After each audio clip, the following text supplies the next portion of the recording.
Я лично и также мои ученики никогда раньше на таких заводах не были. Есть полный цикл процесса, который вот от маленькой детали до полноценного автомобиля. Для меня это было большим удивлением. То, что в Казахстане продвигается, как бы сказать, машиностроение. Яғни заводта жүргенде машинаның басынан бастап құрылуын көрдік. Қалай қосылатынын, қалай боялатынын, соның құрастыруын. Және ең қызықтысы тест-драйв болған. Я сегодня побывала в Hyundai Trans Казахстан.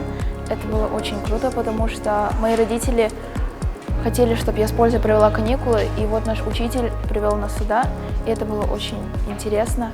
Мен осы құру процесін және де бағана көрген дегенде осы сварка процесін оңайлататын бір робот, көмекші робот құрастырайын деген ой болған. Я сегодня посетила завод Hyundai Trans Казахстан. Мне очень понравилось, я узнала очень много нового. Это был необычный день, поехать сюда. И особенно мне запомнилось то, как машины красили. Ну вот это все, вся атмосфера этой работы. Вот.